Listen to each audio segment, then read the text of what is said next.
Our third of 4 consecutive playoff games kicks off in just a couple moments here on Fred TV. We are on Boston's south side at BC High for the prelim round of the D1 tournament. Hello again, everybody. I'm Evan Massoud. Welcome to Boston. We're here where the Durfee Hilltoppers are visiting the BC High Eagles for boys soccer. It's great to be here. After a tremendously successful regular season, the Durfee boys really have exceeded expectations. They graduated, we talked about it in the preseason, 18 seniors last year, and here they are back in the tournament this year with 11 wins to their credit. A great regular season for them, and really a great effort by the boys, stepping up, buying into the program, and earning themselves the playoff berth. Now here at BC High, the Eagles had a tough regular season, record not so great, but their strength of schedule is way up there. They didn't just play in the Boston area and the South Coast, they moved around in the state to different D1 teams. The only common opponent, Brockton. They played the Boxers one time this season. So not much to go on in terms of comparative or comparison for like opponents, but we can tell you there's some history here because BC High and Durfee scored off quite a few times, going back maybe 10, 15, more than 10 years ago, about 20 years ago, in fact, as I was talking to the Eagles head coach. So there is some history between these two schools, and we're thrilled to be here on the road. It is just beautiful out here in Boston. We're right on the harbor. UMass Boston to my left, the Kennedy Museum, and BC High right behind us. Live coverage is coming up right after the break. Stick around on Fred TV.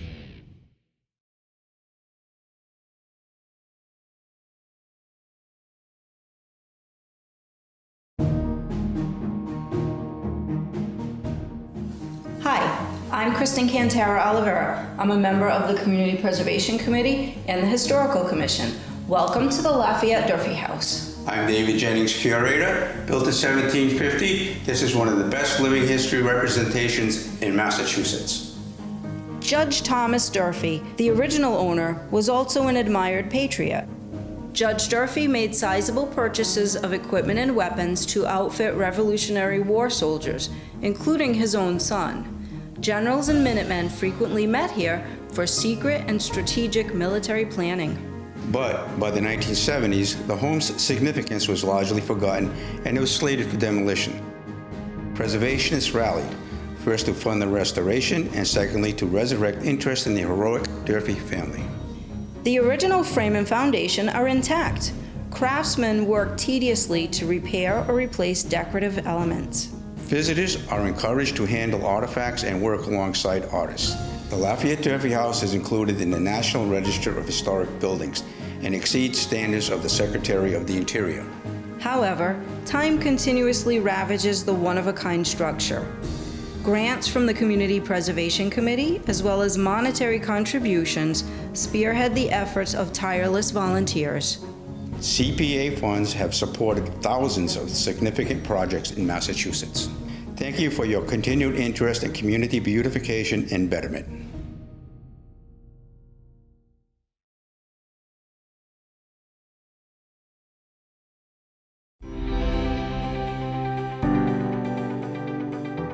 The School Administration Building at 417 Rock Street was built over 100 years ago by craftsmen from around the globe. And Mr. and Mrs. William Brayton, mill owners, raised their 9 children in this statement home.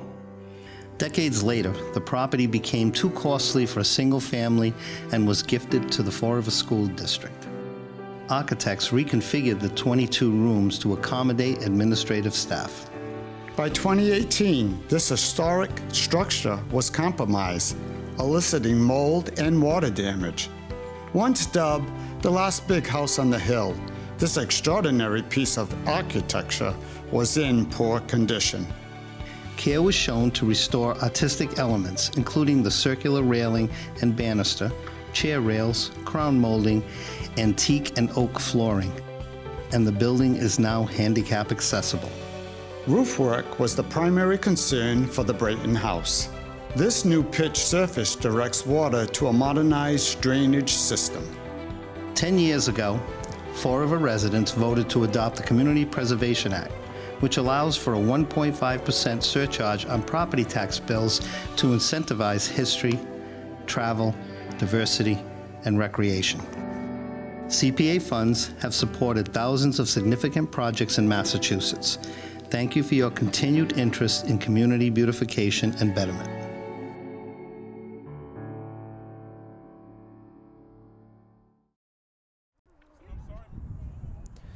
Welcome back, everybody, to the campus of Boston College High School. It's great to be here. The sun has set, the lights are on. We're ready for playoff soccer here on Fred TV. The 11-3-4 Hilltoppers visiting the 6-8-4 Eagles. Durfee 37th seed, and BC the 28th seed, earning the home game here in the prelims.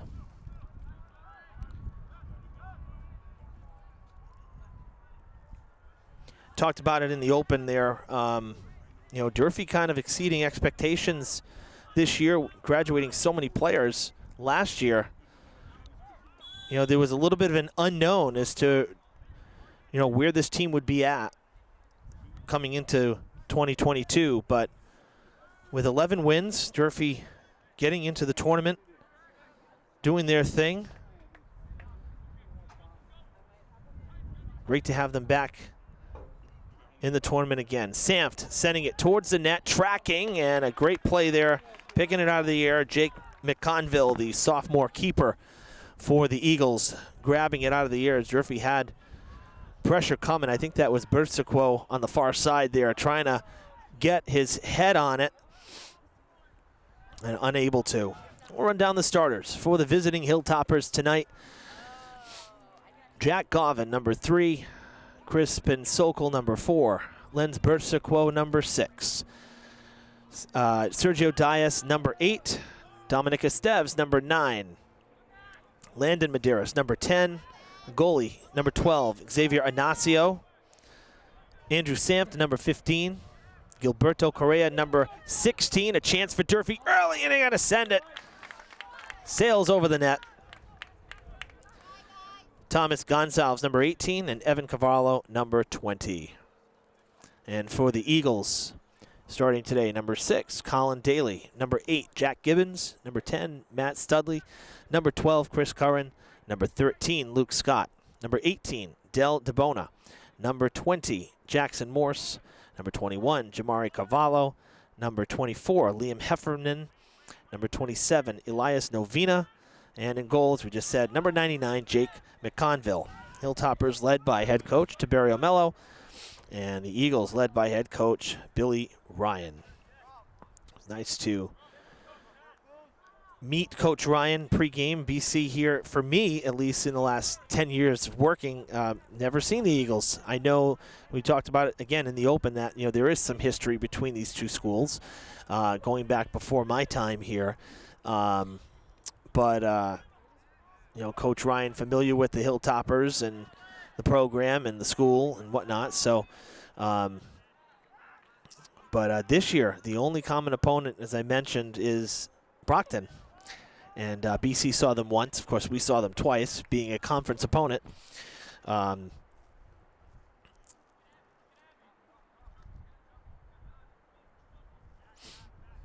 Far side to throw in for the Eagles. But no, always great to meet coaches and see teams that we've never seen. And, you know, we've talked about it a number of times now during the tournament, but this is, you know, in last year's tournaments, but the at-large tournament, this is actually one of the closest opponents, I think, between here and Franklin last year for, let's see, Franklin for boys basketball. We went up there.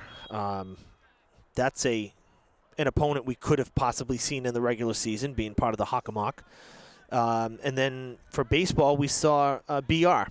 That was our last coverage of last spring when the Hilltoppers lost at Bridgewater Rainham. But that was close by, too. A common opponent you would normally see in the regular season, especially BR being a conference opponent as well. Down in the box, forging ahead. Oh, missed it. Went by Novina down into the corner. Able to keep it in, turn it around. A centering pass is cleared out. And it should be a corner for the Eagles. A great chance there down inside the box.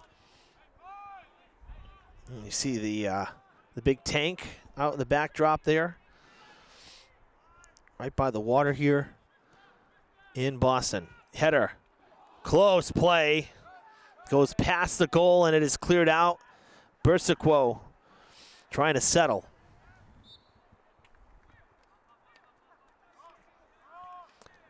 Now my point with the tournaments is you don't see a lot of like opponents in the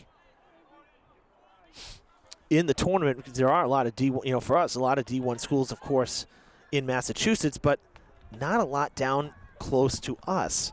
There's not that many. So there's more up this area for sure, and that's why I've always kind of alluded to the fact that I think Brockton benefits the most from their location, because Brockton does a steady mix of South Coast teams down where we are, but then they'll play teams north of them in this area.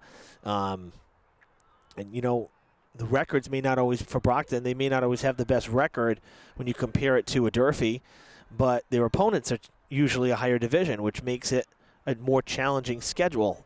And with the power rankings, strength of schedule right now seems to be more in your favor than not.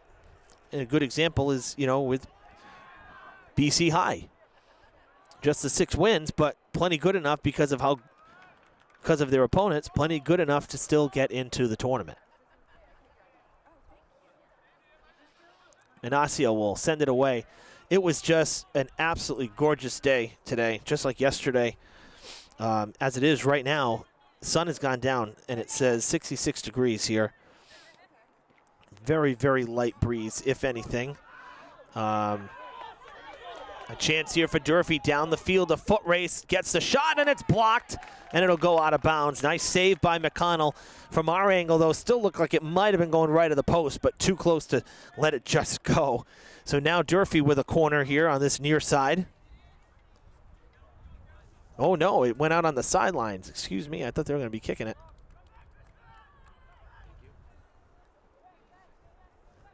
I'm playing the game of losing daylight and transitioning to artificial light, and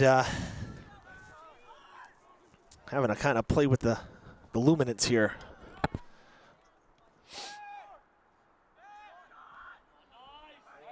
Samft takes it away.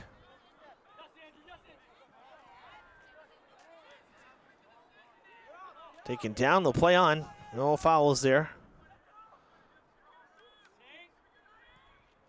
Centering, crossing pass. It looked like they had Daly there.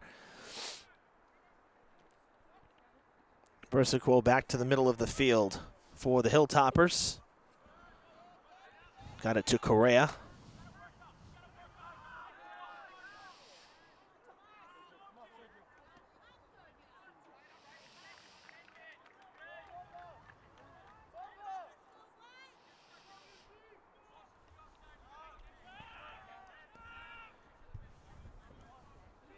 Tomorrow we're expecting more great weather, but we'll have daytime soccer, which will be even better.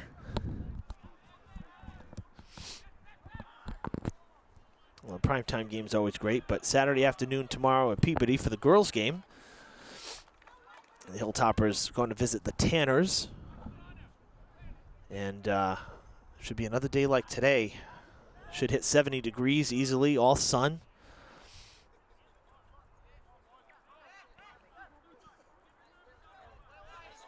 Carvalho got spun around there, kind of lost his footing as the ball comes back this way to Novina.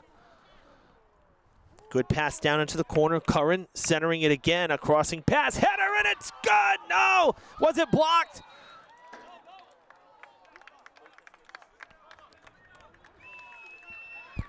Wow. I don't know how that didn't go in. It was a beautiful set and an unbelievable save. And it wasn't Inacio, it was the defense, because Inacio came out to make a leaping play. That's impossible. That was unbelievable. Wow.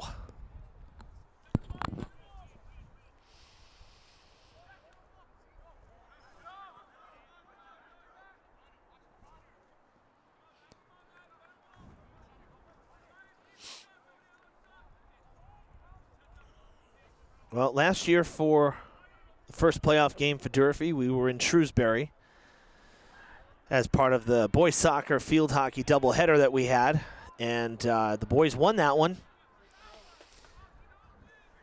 before losing in their next round. And this year, we're here in Boston for round one, the prelim round as it goes by.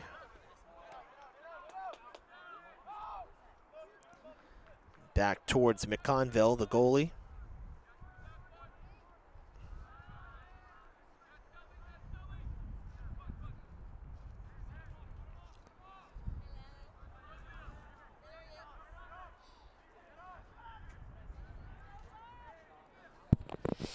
Durfee beat Shrewsbury last year 1-0, lost to Marshfield in the round of 32, 2-0. Chance for Durfee now down the other end here, the north side of the field. Goes out of bounds, and the signal here is a corner kick for the Hilltoppers.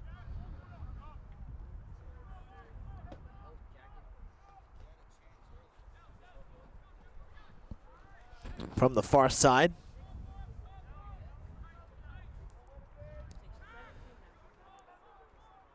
Hooking back towards the goal, header.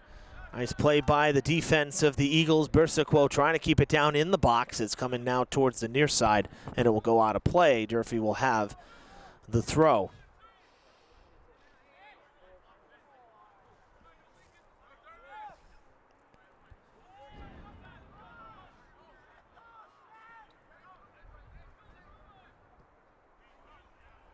All the way down the field, strong kick down to the south end, to Durfee's defense. Cleared out as it goes towards the sideline.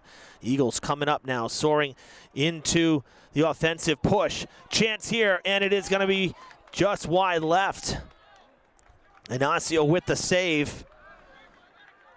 The hot shot from Morse, one of the captains for this Eagles team. Well, both sides very quick to the ball here in the first 10 minutes of play. Very quick pace here, back and forth. We've seen both sides have had chances to score in the opening 12 minutes. That's going to go out. It'll be a goal kick.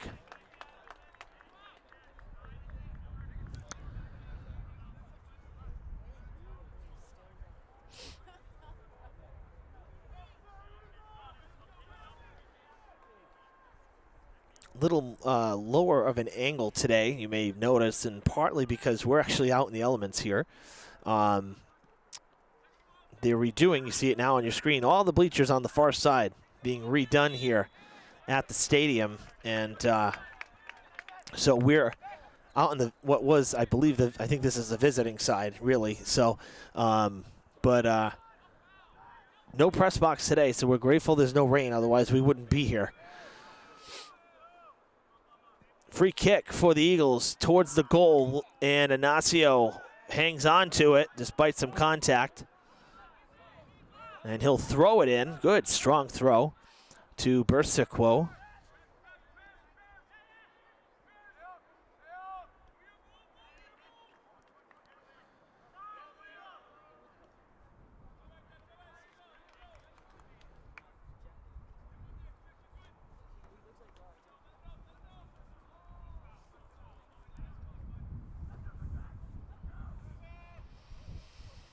Another chance down in the box. It's going to go out.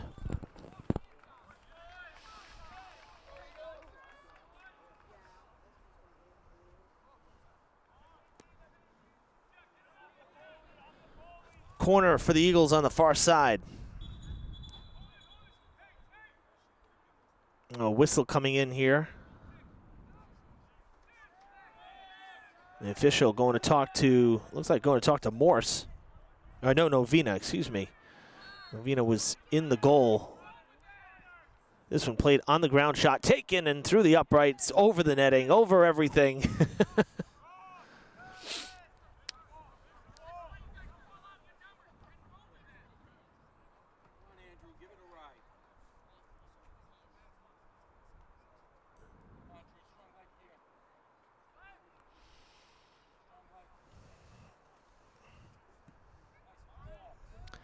Samt, one of the seniors here for Durfee, one of the strongest legs on the South Coast.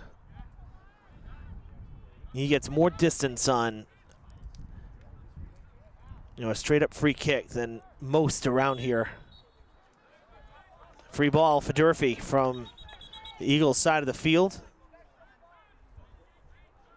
Be right around the 45-yard line to the left.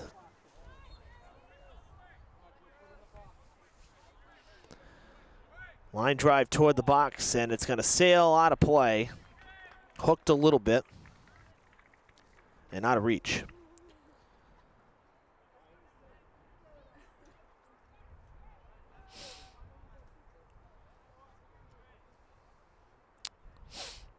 And Durfee wearing their road white jerseys. The Eagles wearing their burgundy home jerseys.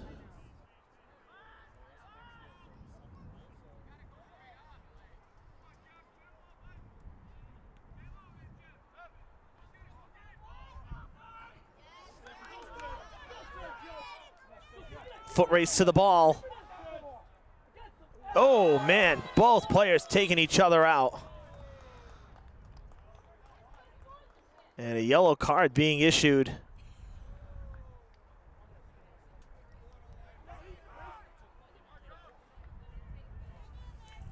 That was to DeBona. So Durfee will have the free kick from the sideline.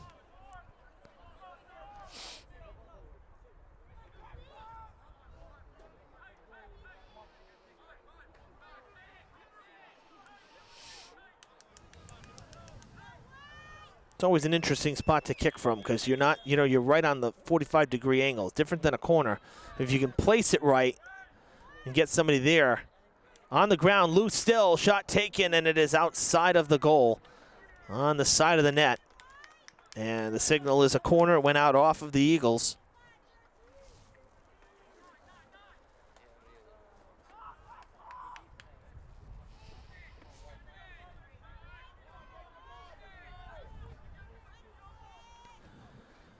From the far side, high rainbow kick, settled, and it goes out again. A corner this side now for Durfee.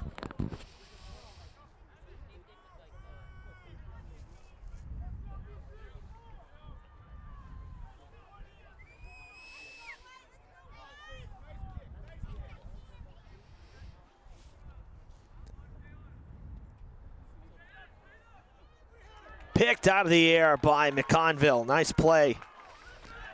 And he'll hurl it out of the box, down the field. Good pass. Cut off and turned around by Esteves.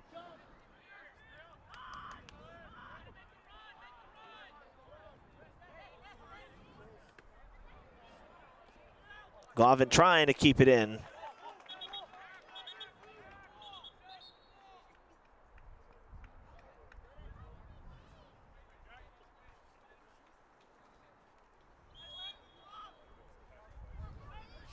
Curran getting ready to throw from right here at midfield, right in front of us.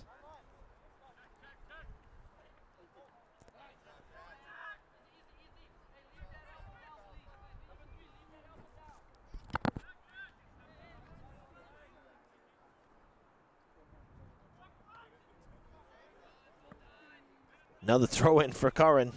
3 straight here.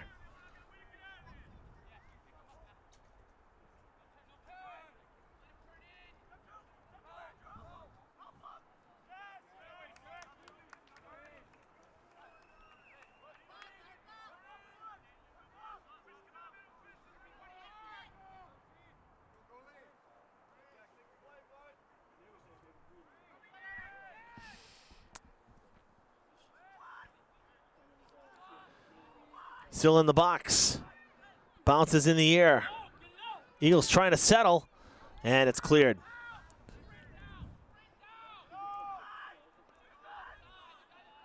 Inacio will scoop it on a hop and roll it out.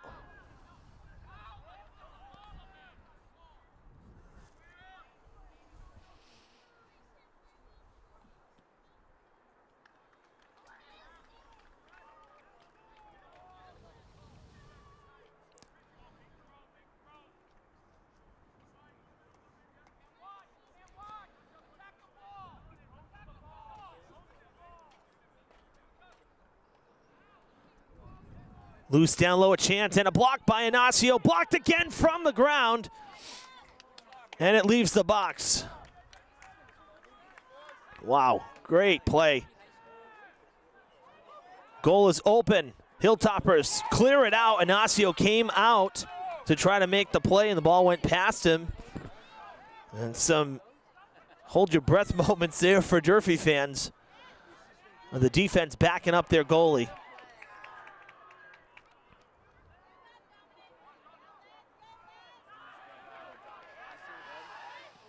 On the ground, trying to feed it to Novina, gets past and goes out of bounds.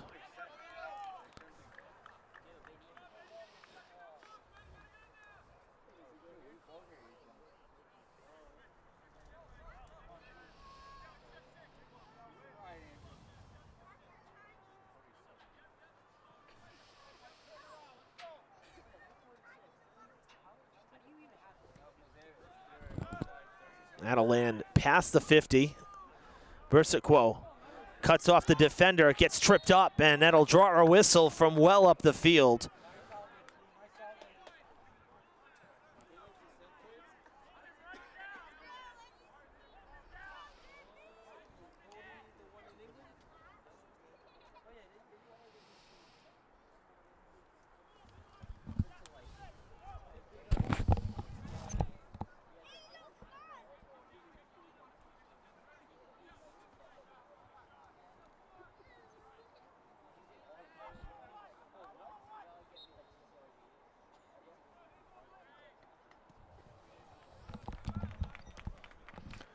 Free kick goes through the uprights, no good.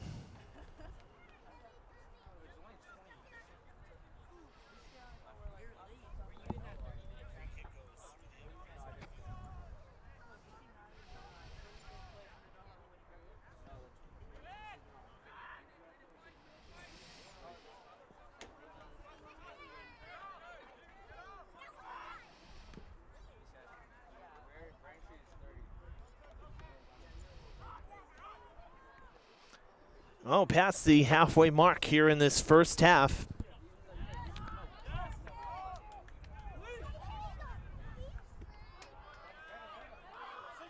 We're a little bit ahead here. The officials stopped the clock about 30 seconds ago for that reset, so I'm going to just play catch up a little bit. As you know, our scoreboard clock here is more than anything just to give a reference, really. We're not tied into a board, so we're going to catch up to them here at 17:57 and counting. Here we go.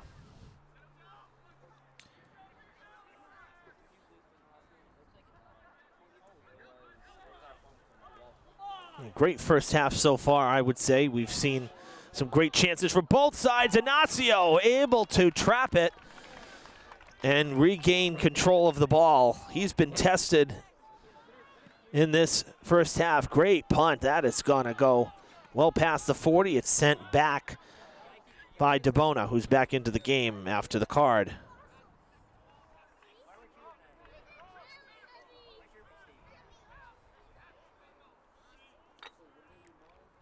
And the last time we saw the boys, it was the New Bedford game, and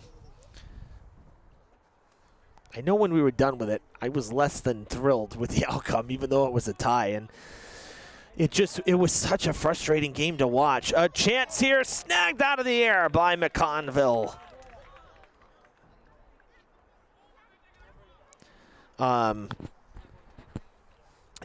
The game had no flow to it. I mean, the only goals were penalty kicks, right? We saw that. And the one for New Bedford was really not a foul. Like he dove for the ball. Dove at the player. I forget exactly the replay. We were talking about it pregame too. But regardless, it was just a very frustrating game because there were so many whistles, so many stoppages in play. It just, nobody could get settled and really play their game. If I compared it to a field hockey game, there were so many whistles. It was like every 60 seconds, if that, there was a whistle and a stoppage of play. Tonight, so far, in my opinion, polar opposite for whatever my opinion's worth. We're seeing fast pace of play up and down the field. Both teams creating chances. The goalies have made some really nice plays to keep it scoreless through 25 minutes. To me, that's what you want. Both teams are trying to find a rhythm and find an edge. As Bersico speeds up ahead, it's going to go out of bounds. Oh, no, it's picked by McConville, excuse me. And he'll roll it out, toss it to the near side here.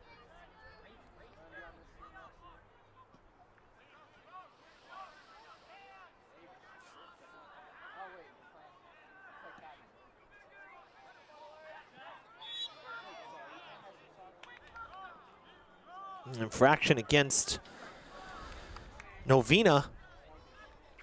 And Durfee's going to have a free ball. Samft will get ready to kick it away.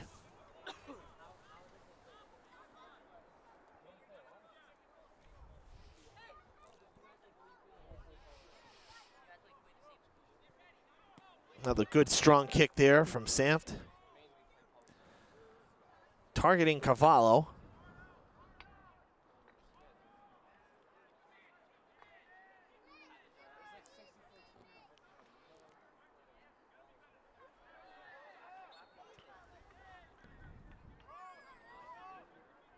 And now BC will get the free ball. Bersico taking out the Eagles player there on the far side. I think that was Heffernan, number 24. A little tough to see being kind of at, field level here, not looking from above. We're a little bit, like I said, lower than we usually are. There's Heffernan, and that goes out of play. Let's see, should be a corner here for the Eagles. It is, as they go set up on the far side.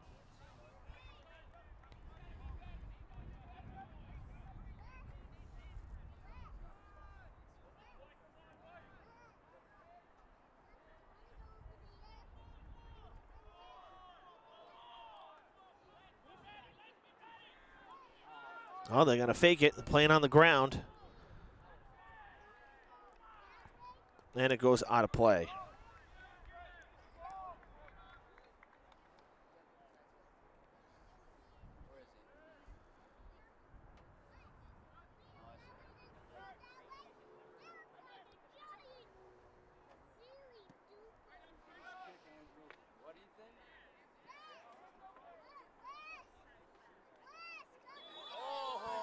Big collision at midfield.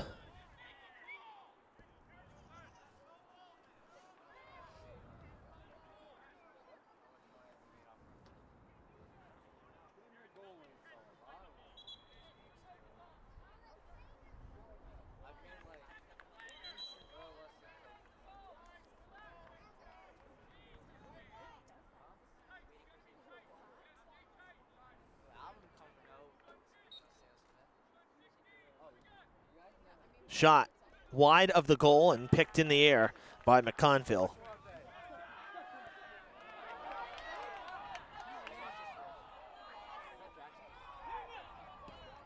And a late whistle coming. BC earning the free ball as Novena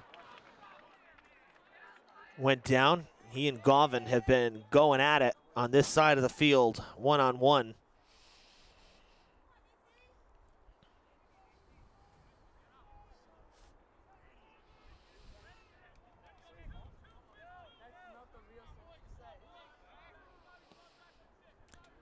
Good kick put into the box. It's on the ground. Durfee's going to need some help by the defense, and Inaccio's aggressiveness has come back to bite him. The Eagles have struck first here in the prelim round. 1-0 BC. So the defense have to back up Inaccio a couple of times. And that time, not enough guys back. And he came too far out to regroup. That aggressive play is exciting. Works a lot of the time, but that time it came back to bite him.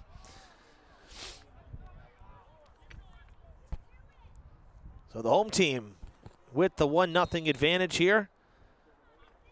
That goal coming at 28:06 this first half.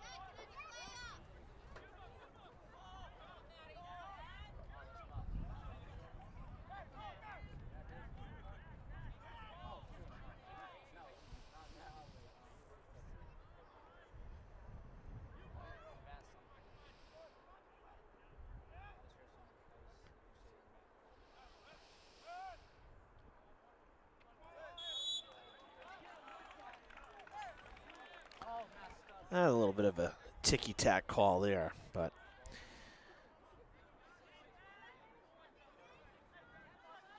another free ball coming from up the field for the Eagles. Curran will kick it away. Hooking back toward the box. Header right into the hands of Inacio. Inacio waiting on it that time as he kicks it away. Land right at the emblem, or on the far side of the emblem.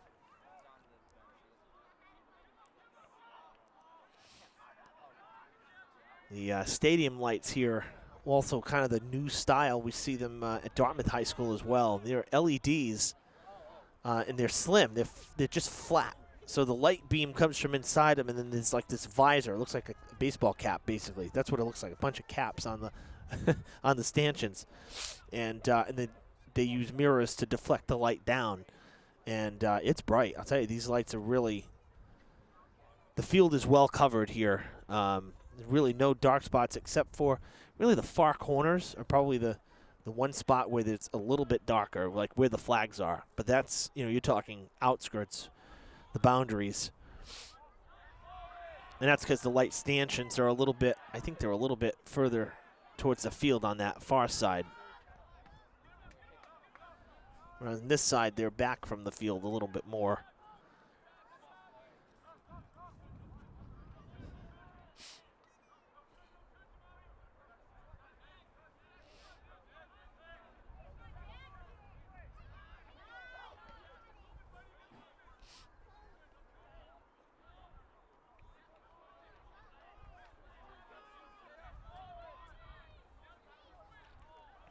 Goes that on the far side.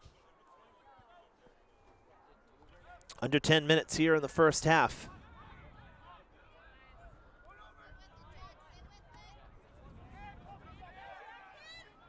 Sanft trying to slow it down, and it's sent back up the field by, is that Sokol? Yep, Sokol, number 4. And from about the edge of the box here, right around the 25-yard line, sent back by McConville. Nice to have field markings that you can read, huh, Jake? Markings that we can reference. I say that tongue-in-cheek because we know, our field at Durfee is getting towards the end of its life. So this field, much newer here at BC High, this turf. So the markings and the paint, very clean and very legible.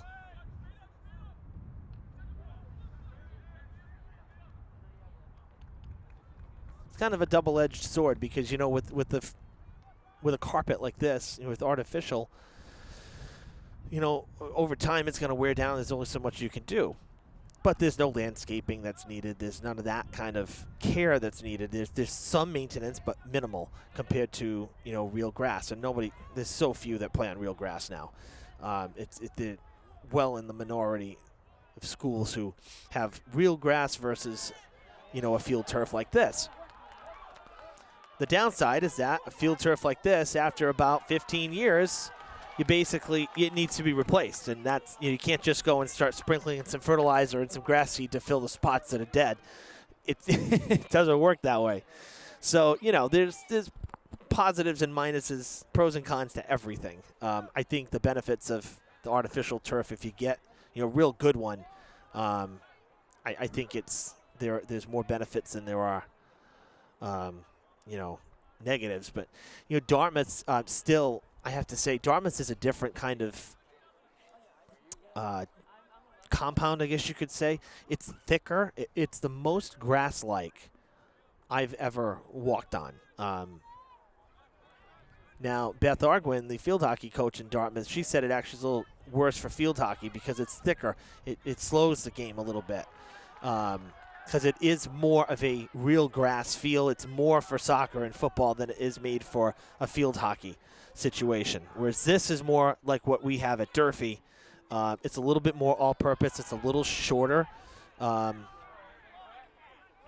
that a little shorter of a cut, so that you know, it's a little bit more universal, but it makes for a faster field, obviously. But just walking, because when I do games at Dartmouth High or for DCTV of Dartmouth High, where we park, I have to walk across the field, you know, pre-game to get to the booth and after the game to get back to the car. And it is seriously one of the most carpet soft type of fields, and it's going to be a careless penalty there for the Hilltoppers, and it's going to result in a penalty kick for the Eagles. Both fighting for the ball, but too much, especially in the box. And it's going to be a one-on-one. Morse against Inacio. We'll stop the clock here. Wind it back to 5:29 where it is, as the Eagles are going to try to make it 2-0 here. On the whistle. Shot from Morse. It is no good. Wide right of the goal.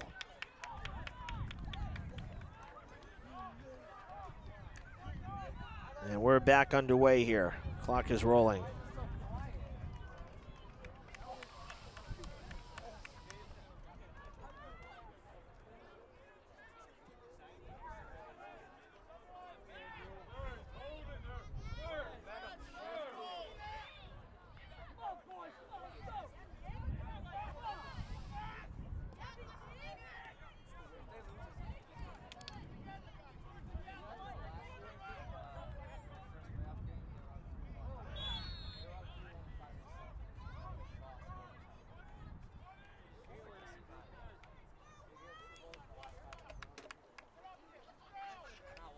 Well, the Hilltoppers still down just 1-0. The penalty kick missing. Inacio not having to make a play at all as it went wide to the right.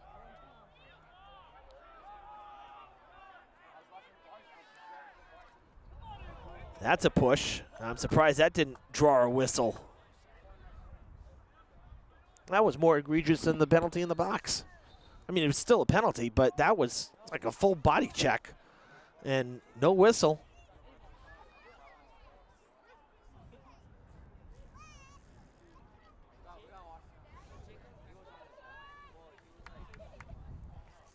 I'm still surprised there's only 2 officials for this playoff game. I mean, you know, some people argue, we don't need another set of eyes. But if we have 3 officials for conference games in the regular season, I'm shocked that we don't have 3 here for a playoff game.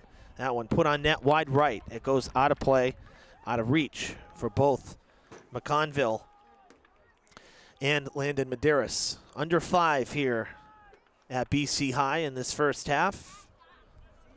3:30 left in the first half.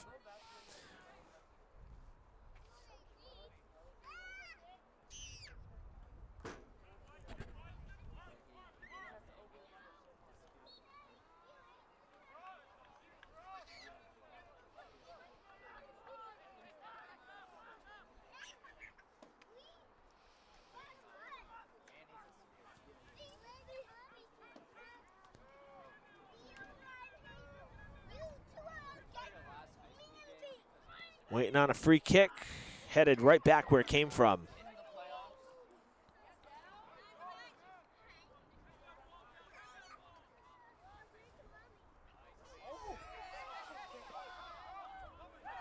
Medeiros working hard, trying to get by Novina. He gets pushed down on the back end of it. 2 Hilltoppers down.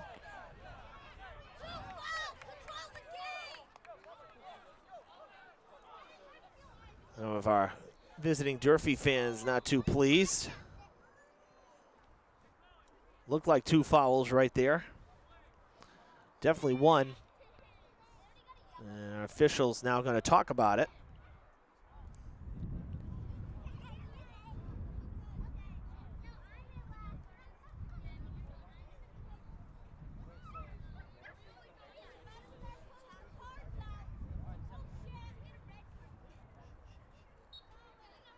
And we'll play on.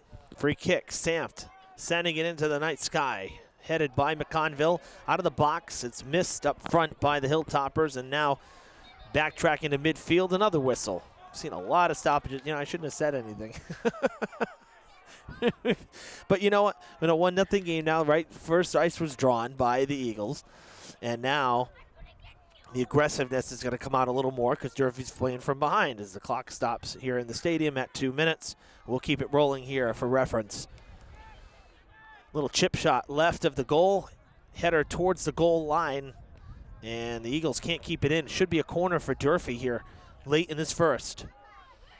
Indeed it is. They go and set up on the far side.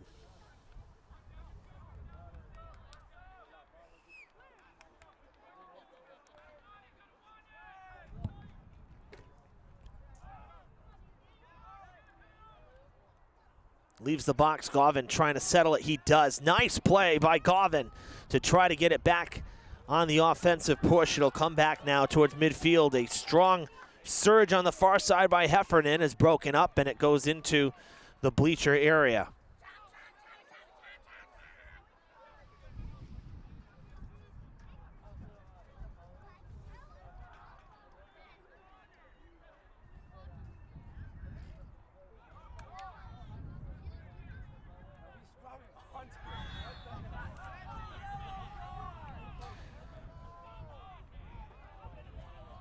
Another big collision.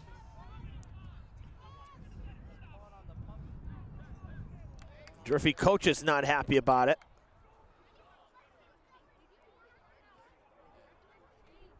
And you're seeing now, too, Coach Tiberio Mello talking with the official on the far side.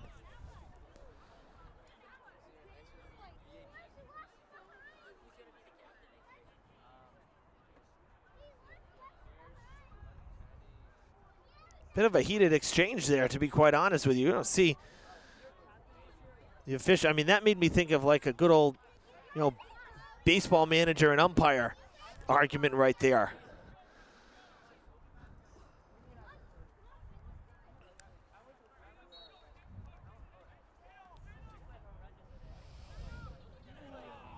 That one goes wide of the goal. And that's the half. Really good first half. A little chippy towards the end of it. And the Hilltoppers will play from behind when we come back from the break. A 1-0 lead for the home team, the BC Eagles, in front 1-0 here on their home field in Boston. We're going to take the break during the half here, and we will be back with the second half of playoff soccer live on Fred TV. Stay tuned. Hi, my name's Emma Gomes, and today we are at Durfee High School where they're holding a college fair. Students will get the opportunity to learn and talk to different colleges and see which one might be the right fit for them.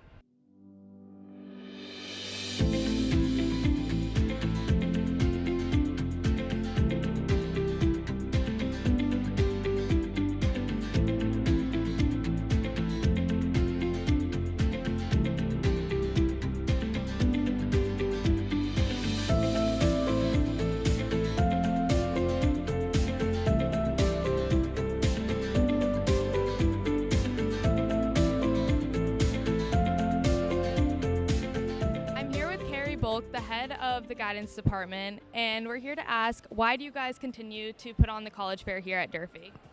We're really excited to have the college fair back here at Durfee High School. We had a 3-year pause due to the COVID pandemic, so we're excited to have things back in person again this year. And we want to have options for students. We have over 50 colleges, universities, technical schools, military branches here for students. So everything is really at their fingertips here, so students can see all of the options that are available to them for life after Durfee High School. So it gives them an opportunity to interact with representatives from each of these institutions, ask questions, get more information, and just hopefully have some options and different, plans that they can think about.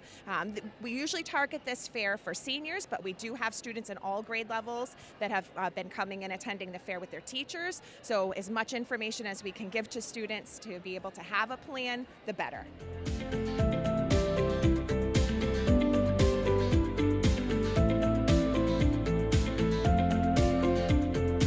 What are you looking to achieve here at College Fair today, and why? I'm looking to find something that fits my major, which is architectural engineering. What colleges here at College Fair have interested you, and why? PC and Bryant University, because I'm going are looking to go to school for finance. I'm here with my friends Jaya and Melissa, and today we're asking them what do they think benefits them from college fair. So I think this college fair is benefiting me personally because there's just so many schools here and it's so many options, and I know currently myself I'm struggling to know like where to apply to, stuff like financial aid. I think it's really helpful to have all these people here and like ask them questions live and in person rather than online. I feel like it's helpful in that way. Melissa? I think it's benefiting me because I get to explore really, because I really have no idea like where I really want to go and like the different majors and like what they have to offer. So I get to look around, see everyone, and just explore. I'm interested in joining the Army or the Coast Guard because it'll benefit me for college. And in college, I'm going to do sports medicine because the Army also provides you with money for the college that you want to go to. So yeah. What colleges are you excited to see here at College Fair and why? I'm excited to see the University of New Hampshire because I don't want to go all the way there to tourist. So I'm happy that they're able to come here so I can ask them questions in person. As a junior, why do you think College Fair is helpful for you now? I think college fair is important because it broadens our perspective as younger classmen. So it definitely prepares us for next year. Today we want to know what you've learned from this college and career fair. I learned more about the Air National Guard, which I'm interested in. And I'm exploring some college because I want to go to the law school, and I found some interesting school like a Dartmouth and Bridgewater. So now that you've seen what some of the colleges and military have to offer, which one is the right fit for you? I'm Emma Gomes. Thanks for watching.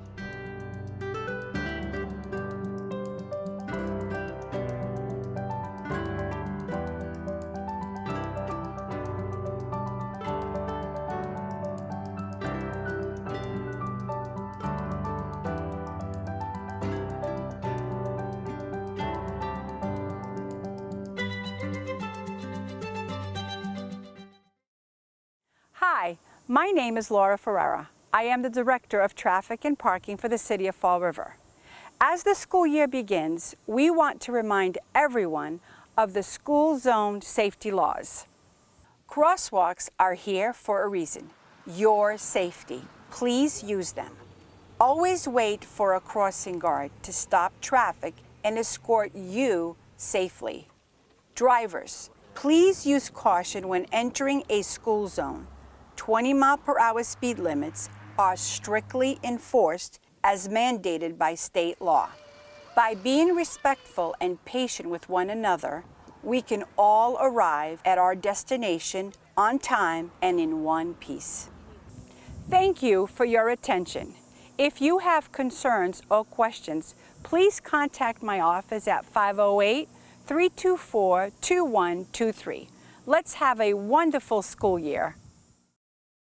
On Saturday, November 19th, from 9:30 a.m. to 12:30 p.m., the Guns for Grocery Committee will be collecting unwanted guns and giving grocery cards to citizens that turn in weapons. This is a regional effort with locations in both Fall River and New Bedford. In Fall River, the location is the Blessed Trinity Church at 1340 Plymouth Avenue, and in New Bedford, it's the Pilgrim United Church at 634 Purchase Street. The goal of the Guns for Groceries program is public safety. We want to eliminate unwanted guns from our community. However, if you have a gun that you want to keep, we are also passing out gun locks. I want to stress that there will be no questions asked. Bring in a gun or multiple guns and you will receive Stop and Shop grocery cards and a Domino's pizza certificate. Participants will receive $75 for each long gun and $100 for each handgun. BB and pellet guns are also welcome, but will only receive a pizza certificate. Again, that is Saturday, November 19th from 9:30 a.m. to 12:30 p.m. at the Blessed Trinity Church, 1340 Plymouth Avenue in Fall River, and in New Bedford, the Pilgrim United Church, 634 Purchase Street. Come by to turn in an unwanted gun or pick up a gun lock.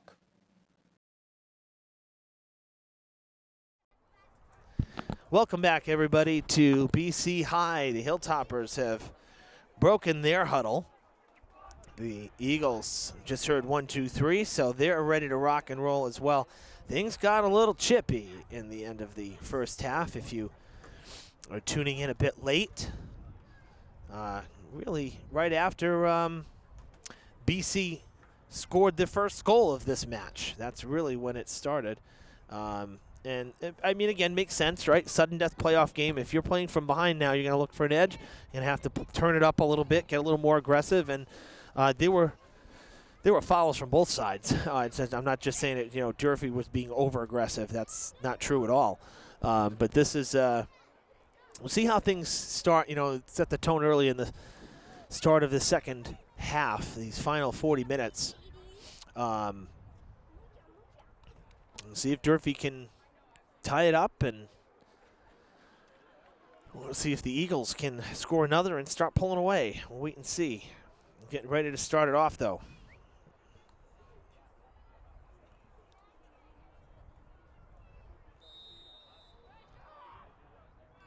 We're underway.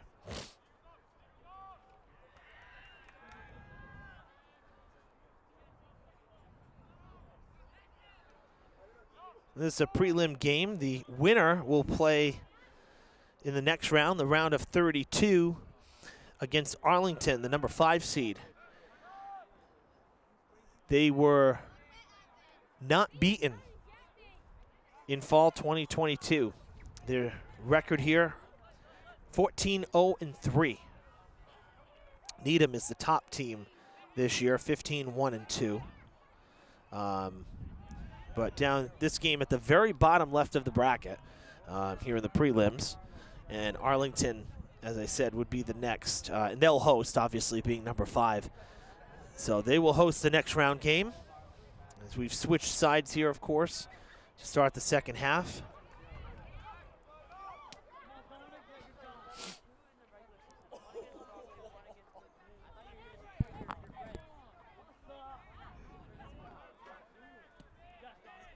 You know, as I said earlier, a little bit of a unique setup here because we're outside. We're not usually outside. I haven't done a game from outside the booth in a long time. And here, no booth at all because of the construction going on on the other side of the field for the bleachers and a new press box. What a save by McConville. That was a tremendous grab. Diving to his left.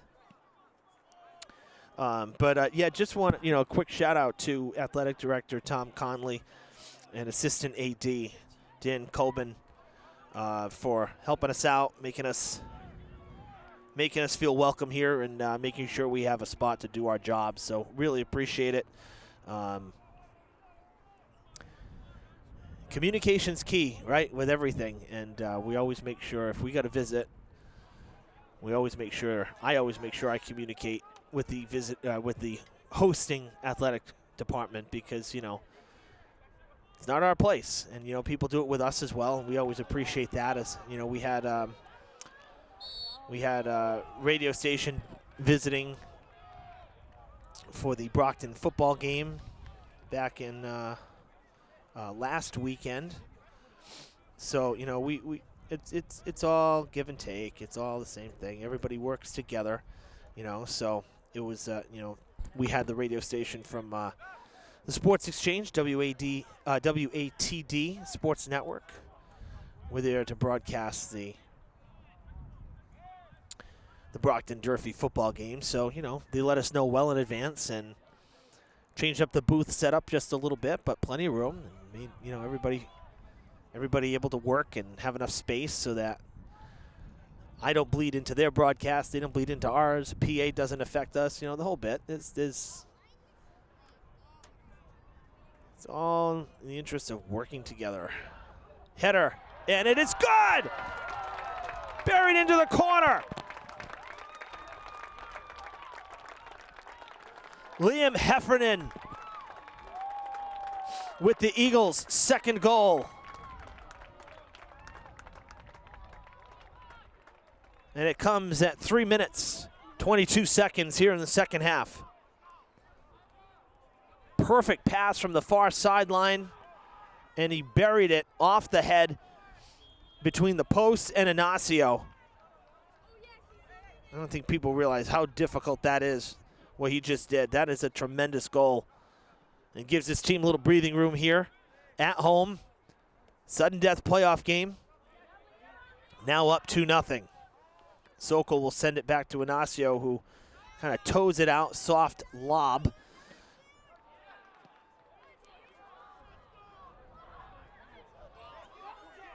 Novina, the edge of the box, takes a shot, it's blocked. Durfee in desperate need of a goal here to at least make it 2-1 and then see what happens.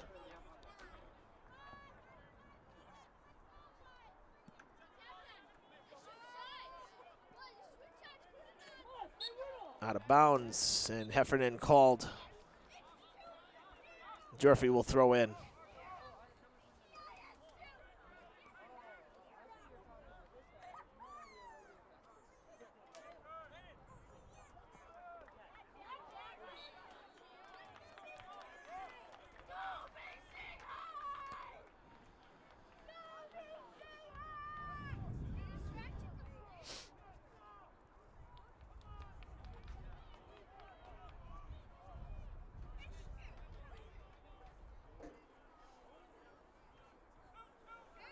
Waiting on the kick from Luke Scott. And the free ball, here we go. Header right back out of the box where it came from. And Medeiros clears it out.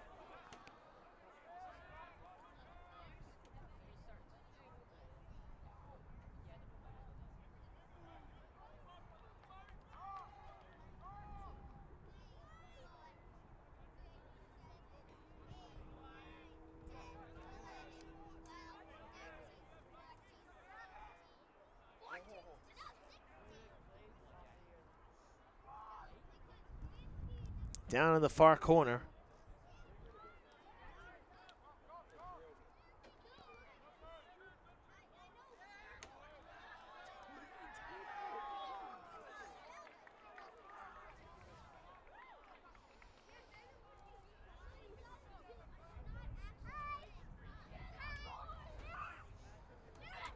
Another free ball for the Eagles.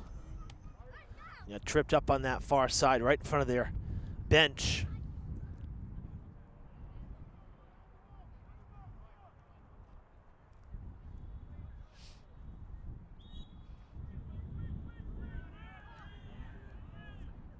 Kick on its way.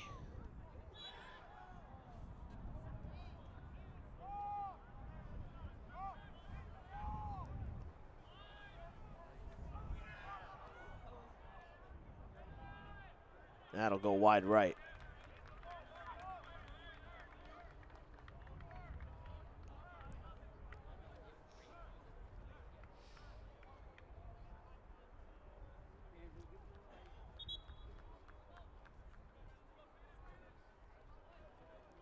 And a timeout called. So the clock stopping here at the stadium at 33:06. Well, here's a cool one for you. Little separate of boys soccer. One of our local nearby schools, Dartmouth High School, they have a unified basketball team, just like we do at Durfee. And they had a game, I think it was 2 nights ago. A shot from beyond half court at the buzzer, drained it, made it onto Sports Center. Yep, made it onto Sports Center. Channel 12 had it as well, WPRI on their sports, but they tagged DCTV, actually posted the video, and they shared it, and they tagged ESPN and Sports Center and said, let's get this on top 10. I think it was number 4. Like, I mean, how awesome is that, right? Always cool when on the national stage we get to see one of either our schools or a local school that that we know of that's close by to us. To see something like that on ESPN that's a cool moment.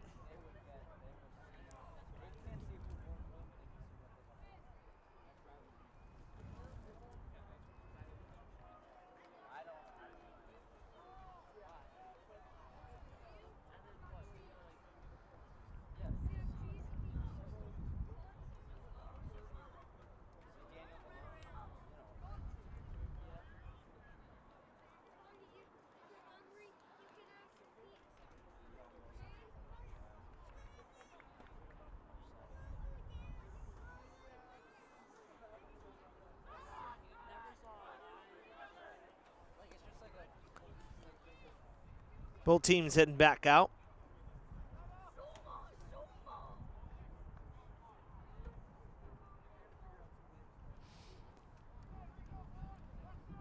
It'll be a goal kick for the Hilltoppers when we restart play here.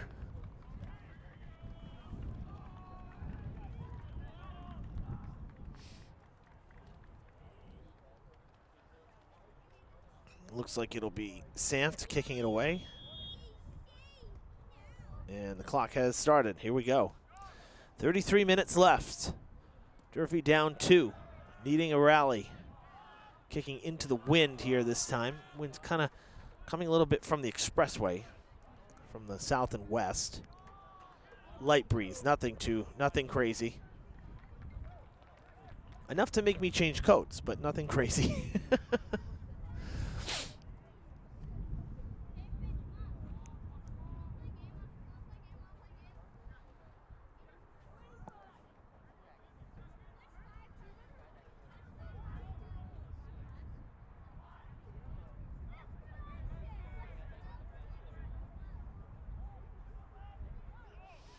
You know how it is when you play with a lead, right? You can kind of play your game. And since BC got the lead, the Hilltoppers have had nary an opportunity down the other end to score. It's been all defense. So it just, the lead seemed to really supercharge the Eagles here. And now with 2 goals, they can play as aggressively really as they want to because they have a cushion as well. That one towards the box, a header, and Ignacio will make the play on 2 hops. He'll roll it out. But Durfee has barely had any time down on the offensive side of the ball. That came up and hit Bursaquo. He hit him in the chest.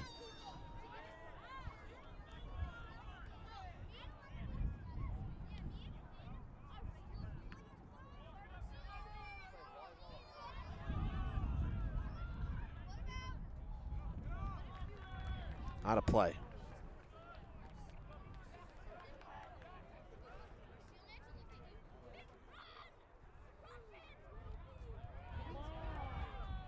Shot, it's off the crossbar, deflected once, then off the crossbar and back in front of Ignacio as he ultimately makes the save. Wow.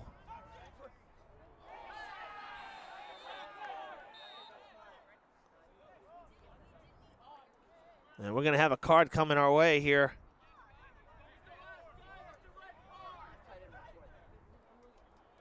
Durfee fans wanting a red card, not getting it.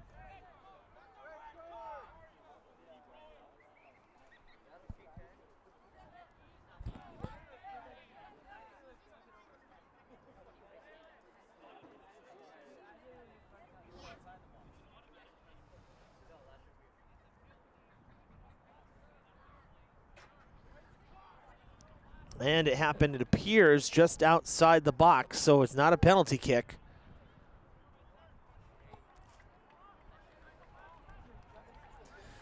However, the goalie has to leave because the card is on him. So interesting here.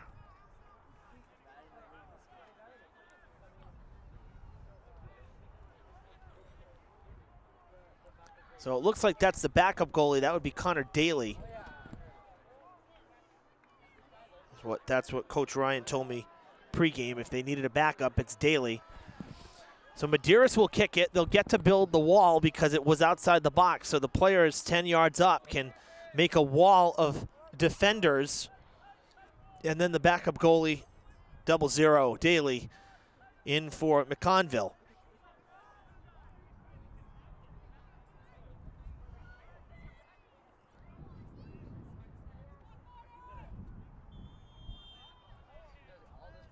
Shot, hooking, and just over the crossbar. No good. Another call, though, that frustrating the Hilltoppers.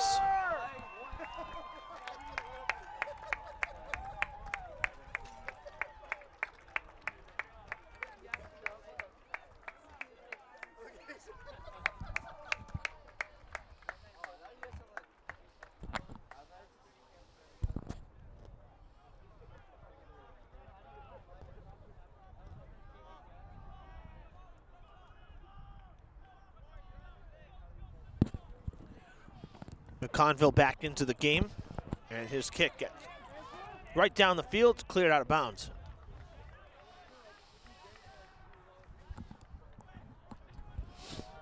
Ten minutes gone here in the second half.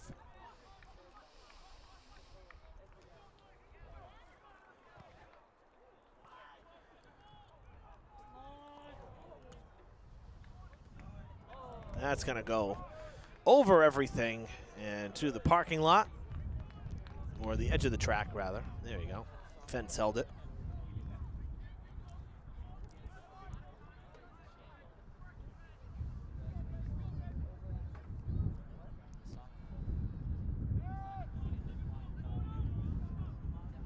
Those screens, though, are actually a great idea because it holds the ball. How many times, right? The ball retrievers have to go for it, as Bersiquo with a chance, and he waits too long, never even gets a shot off.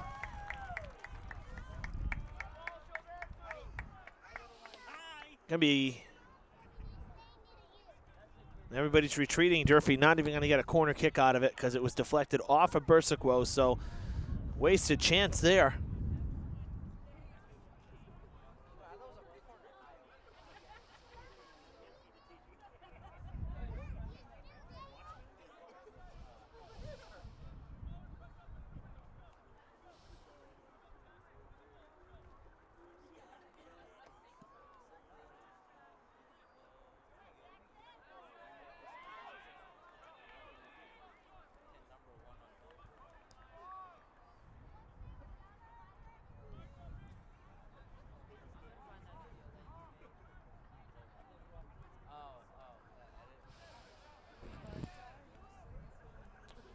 Working the far sideline. And a whistle will halt play. It'll be Durfee ball.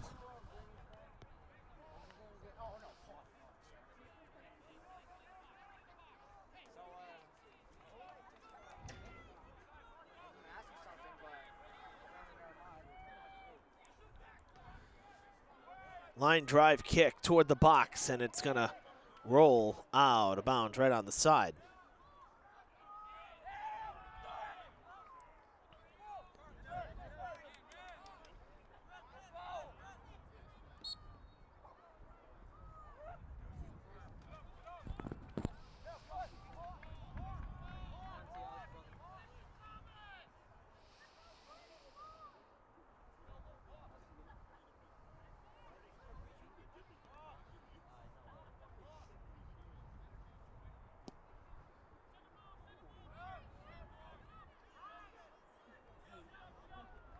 Play made by Inacio.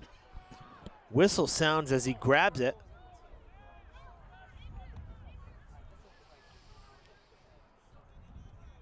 Well, as mentioned, we will see girls soccer tomorrow. We'll be up in Peabody. Durfee, the 36th seed, Peabody, 29th. Looking up and down the records in D1 girls soccer. Here's a good one for you. Bishop Feehan this season, 18-0-0. The Lady Shamrocks with a perfect regular season. But again, we talk about example, strength of schedule, right? They're the 3 seed. Hingham 14-0-4, and Acton Boxborough 13-0-3, seeded second and first, ahead of the perfect Shamrocks. My, what power rankings have done. And I don't know that I like it so much. In a perfect season, the only team with a perfect season, and you're not number one? They're third. So again, it's strength of schedule. That means the ties that second and first place got were worth more than the wins against lower opponents. That's ultimately what it means. And however the formula that they use for all the numbers that you need a degree from MIT to solve. Seriously.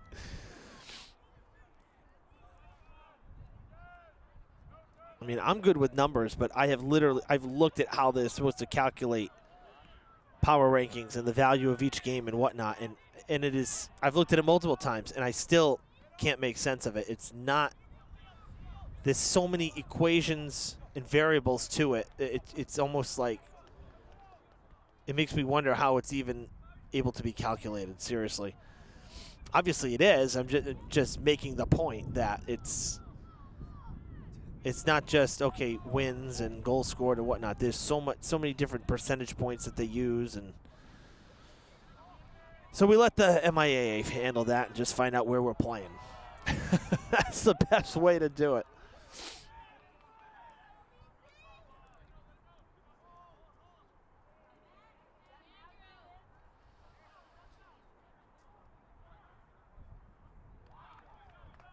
Coach Mello and I talked about it earlier in the year. Actually, it was against the Diamond, when Diamond was at Durfee in those games.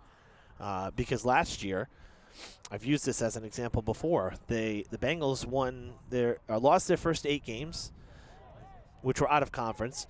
One of the losses being to Durfee. Won their next 8 games, sweeping their conference. So they're 8-8 coming into the final game of the season for them against the Hilltoppers, and they lost. But they scored against Durfee. So because they scored but then lost against a higher division opponent, that was enough to get them in at 8-9. Go figure, right? So it's hard to make heads or tails of it, for me at least.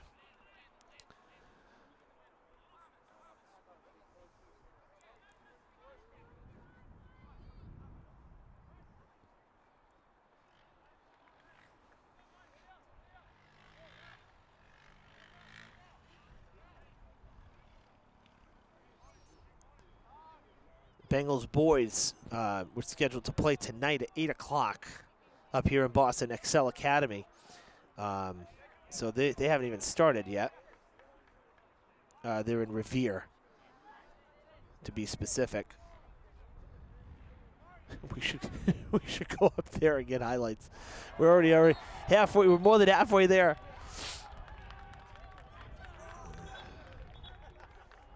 Actually, I'm afraid we don't want to run out of battery either. We have no power here. That's one of the things because of the construction. So we're running off of the battery packs, which are doing okay, but I don't know if they're going to last more than a full game.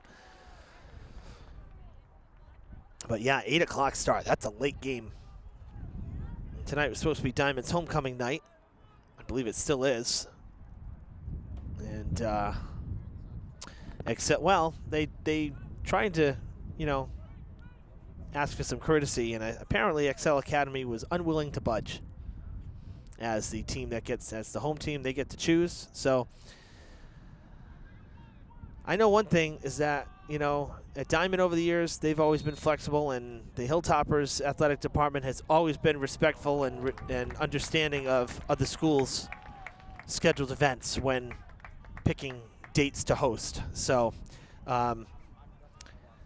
I disagree completely with trying to be strong arm of the law and not being willing to change. But I guess that's the perks of being the home school. You get to make the rules as to when you're going to host. Play catch up here a little bit with the clock. 21:46 remaining here. So kind of unfortunate for the Diamond boys because I'm sure they're thrilled to play, but they're having to lose what would be a fun night with the rest of their class. The Diamond girls played Foxborough. Let's see, was that yesterday? Oh no, they played today. It was an early game. Diamond girls were the 42 seed, and they played Foxborough, number 23, lost 8-0. So the Lady Bengals season is over. Foxborough advancing to play Dedham, the number 10 seed. They'll play on Sunday afternoon. So D3 girls soccer, for us at least, in the books. Field hockey, of course, you saw. We were there yesterday. The Lady Hilltoppers lost yesterday. Dennis Yarmouth beat the Lady Bengals in volleyball. We saw their playoff game at home Wednesday against the High School of Commerce. Dennis Yarmouth, the #1 seed. They swept the Bengals 3-0 today. They were 15-5 in the regular season, Dennis Yarmouth was, and they have advanced.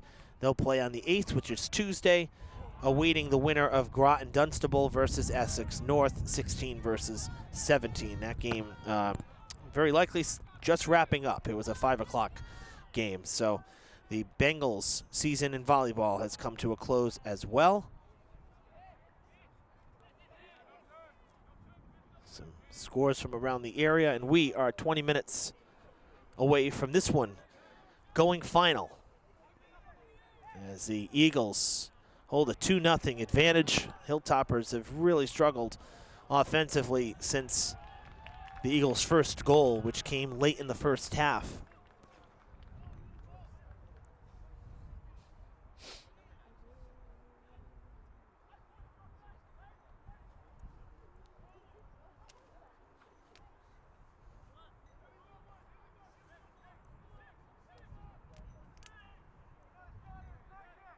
Waiting on a corner for the Eagles.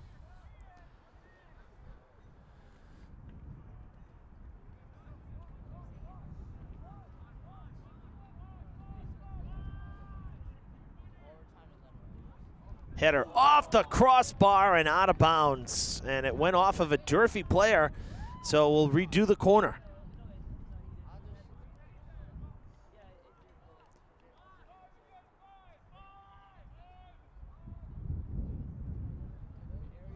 Ignacio out of the goal. Defense will have to clear it as he got taken out, but quickly back to his feet. What a move, and now blocked. It'll go out on the goal line. It'll be a goal kick for the Hilltoppers.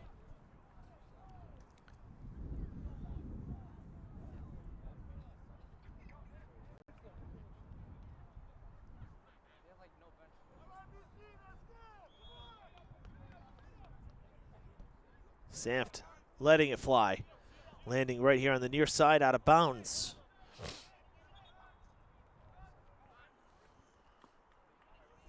Jamari Carvalho will throw in.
Heffernan trying to make a move on it. Has it stripped away. Back to Medeiros at midfield. Passing up ahead. Nobody home. McConville will fall on it and kick it away.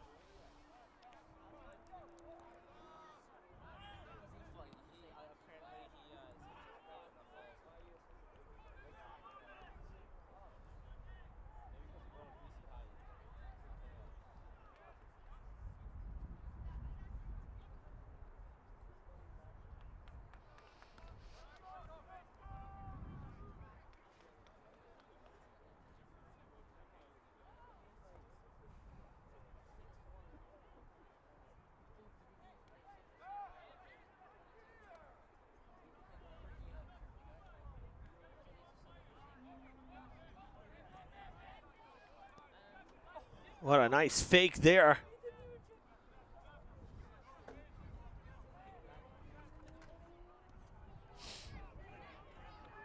That was Gonzalez. Kept in by Heffernan on this near side as the Eagles have gotten it back. Good pass ahead back to Heffernan. Now back in front. Oh, what a pass in the box. Shot taken, and it'll soar just wide to the left off the foot of Jack Gibbons.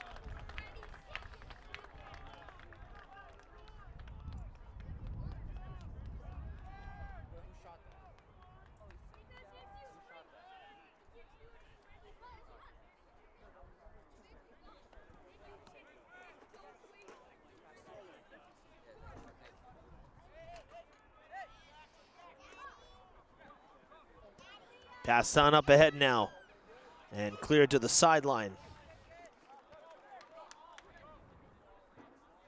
Alfama into the game here. And Durfee will throw.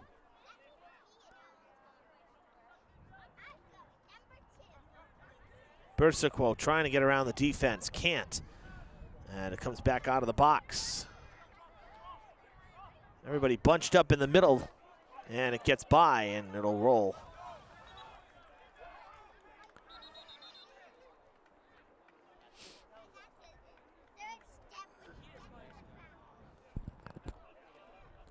Eagles will have the throw.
That hit Heffernan as it was going out of bounds. So Durfee's going to get the throw as we are now under 15 minutes here, time running out in the Hilltoppers season.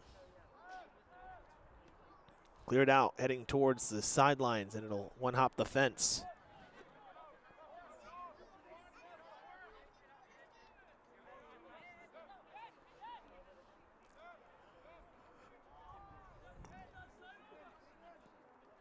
Towards the goal, and it'll soar. Sailing over everything there, or over the goals, I should say, held by the fence. But well out of the field of play.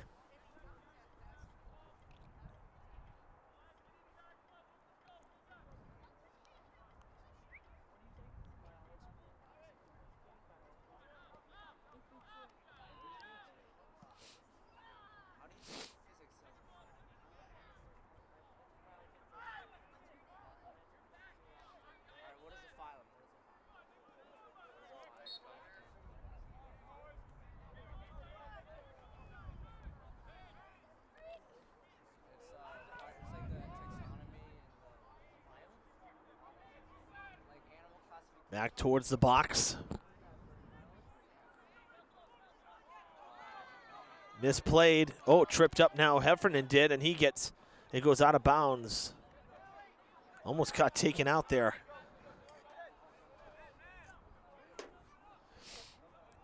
It was Gonzalez kind of trying to get to the ball first. Was unable.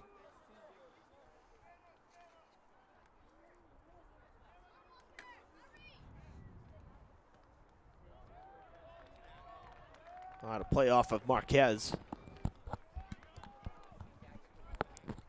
And the Eagles have gotten back down onto Durfee's side here.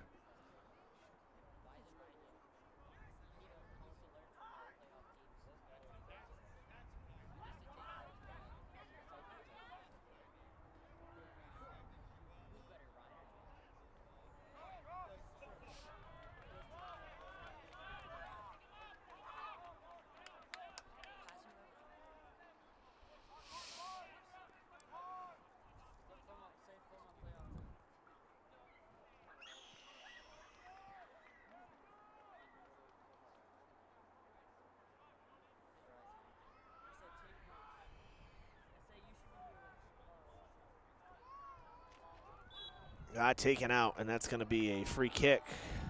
Just outside the box, I believe. Won't be a penalty kick.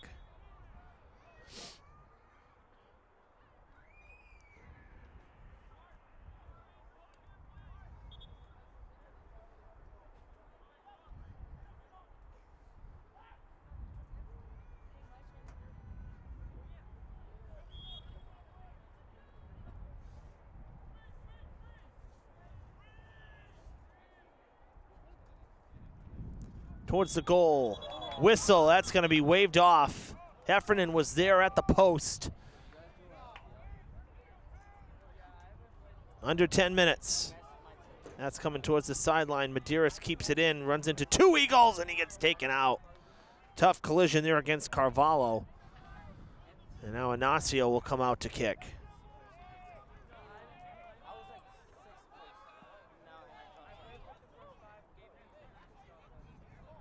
That was hands.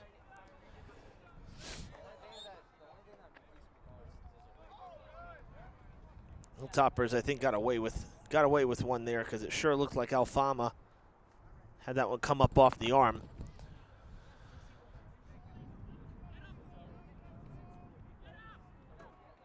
Be a free kick anyway after the late contact by Durfee on the ball going out of bounds. So DeBona will kick it away.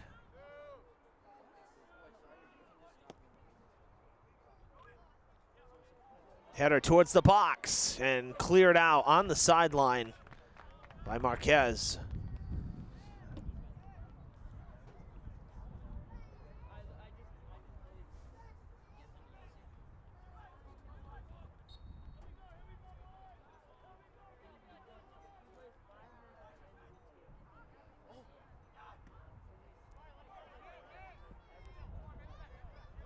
Out of bounds.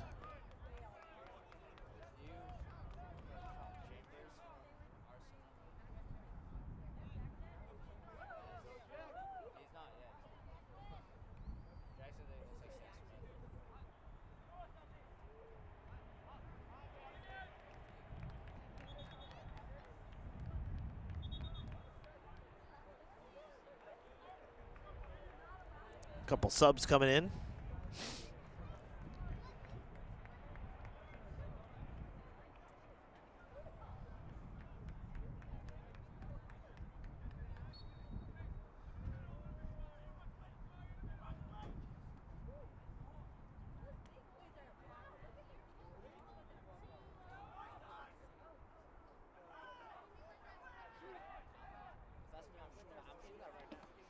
Shot taken, hit off one of the other Eagles, now comes out towards the sideline.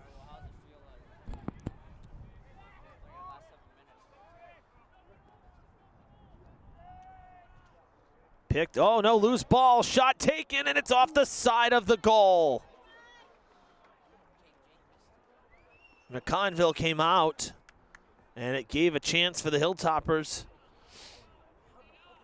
but it didn't get around the post.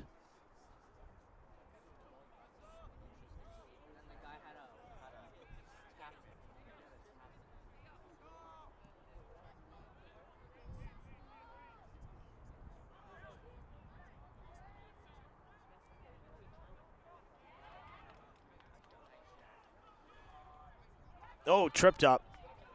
They'll play on. Inacio will come out and gather it.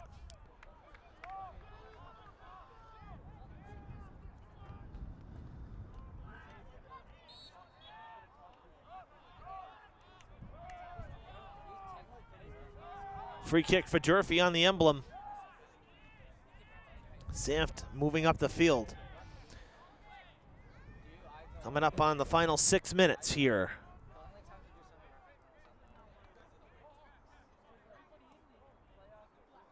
Beautiful kick again, header out of the box off the defender, and a huge kick landing on this side of the field. Hooked back, will it stay in? Yes, it will. Oh, now the whistle, no, they'll play on. I thought I heard a whistle. Great control there. And playing the line, Bersaquo trying to get by. Now has some space. Bersaquo, take the shot. Held on to it.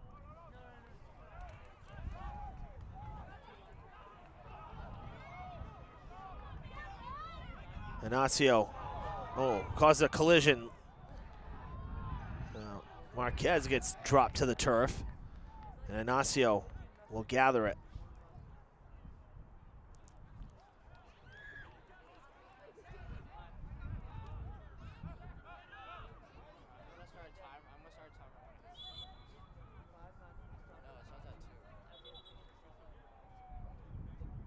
And we got a player down on the far side. You know, that last situation we just saw, not sure the hesitancy in taking a shot, because Bursico got around a couple of the players and looked to have pretty clear sight. I mean, we're kind of looking at the same angle that he was, but instead passed it back, and unfortunately,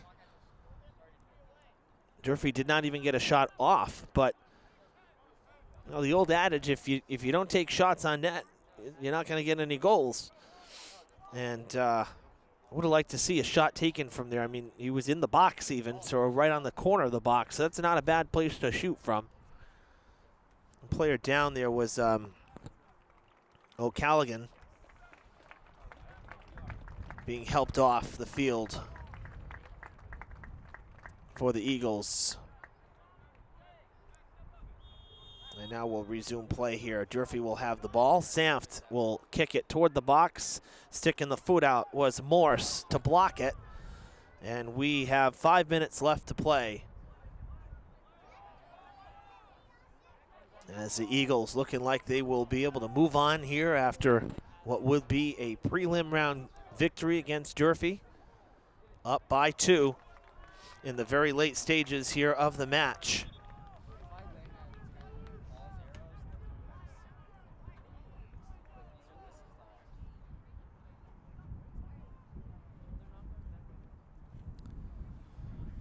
Going to be a corner kick here for BC.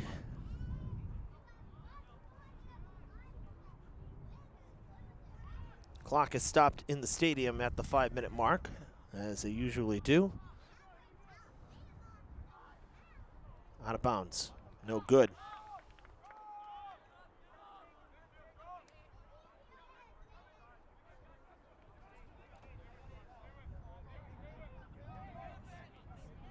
Good pass on up ahead. Bursico going after it. Will he get a shot off? No, it comes back. A little bit of redirection, and it'll go towards the corner. He keeps it in before it goes out on the sideline. Looking for some help. And Durfee coming back, going the wrong direction. Now they'll kick it back towards the goal, and McConville able to make the play.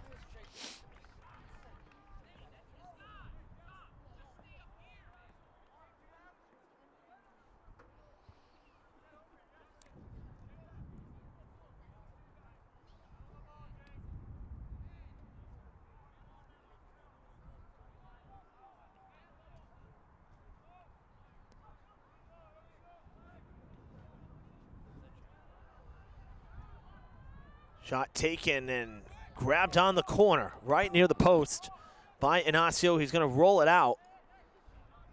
No kick this time. Gives it to Sanft. He wants Sanft to send it down the field. What a kick.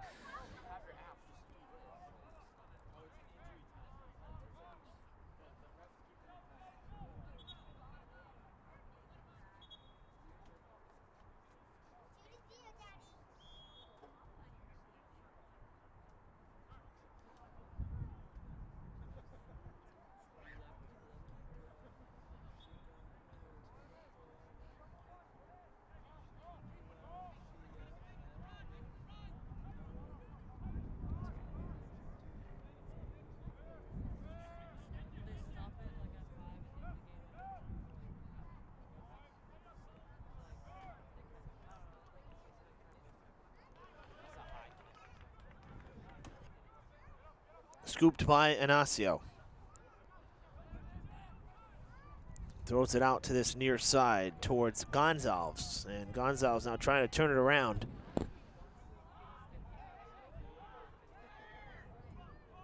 Sanft once again asked to send it downfield. It'll go out of bounds in front of Cavallo.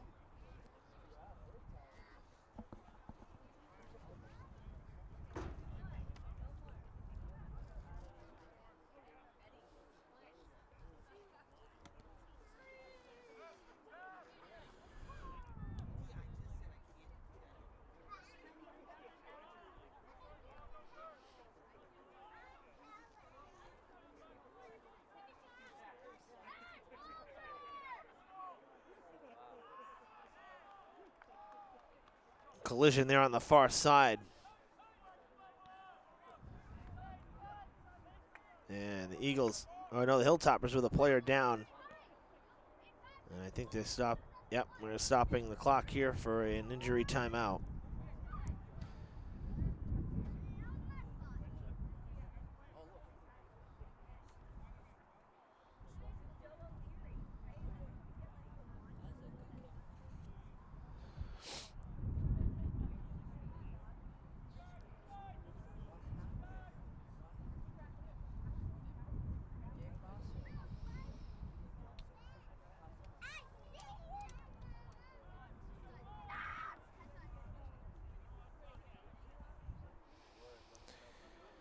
Remember, folks, we live stream here. We're going to step aside. We live stream here on Facebook, and we will be live tomorrow from Peabody for the girls D1 game. Of course, you can also find us on YouTube. That's where we archive all of our content as well. Durfee player that was down looked like it was number 8 for the Hilltoppers. That's Sergio Dias. And we'll resume play here. He was helped off the field, but did get up and is walking it off, so that's good. Unofficially under a minute here as the clock is resumed. And Durfee's season winds down.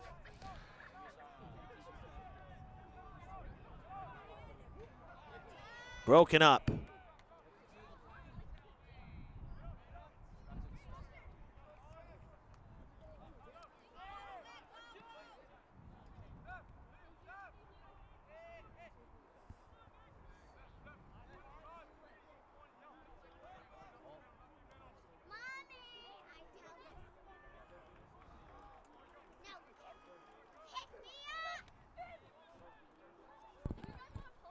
Hilltoppers will have the throw here from up the field.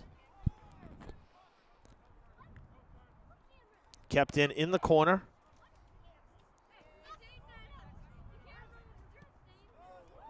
Shot taken and picked out of the air by McConville. We've run out of time, so anything here extra is going to be stoppage time.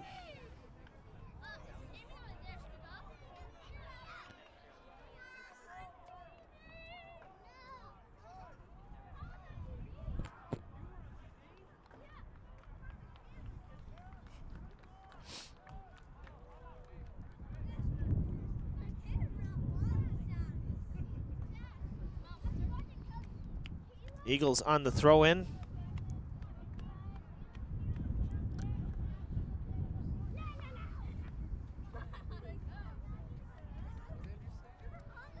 That one soaring across the box toward the sideline, and it is out of bounds. No, it's a throw-in. Yeah. And that's the game. The Eagles can celebrate as they have defeated the Hilltoppers in the prelims here by a score of 2-0. One goal late in the first half, one goal early in the second half, and the Hilltoppers season has come to a close. A team that, I said it earlier this season, and I said it earlier tonight, I believe really exceeded expectations in a good way. You know, losing 18 teammates last year, and some classy moves here, particularly by Novina. He's coming over. The Eagles, some of the starters, wishing the Hilltoppers well after defeating, as well as Captain Morse coming over as well. Very classy by the Eagles teammates. But, you know, this team, you lose 18 teammates last year. There's a lot of unknowns, a lot of new starters, not necessarily new faces. But new starters, and the Hilltoppers here with an 11-win regular season, making the tournament once again under the leadership of Coach DeBarrio Mello. They have nothing to hang their hats about. It really was a good season for them.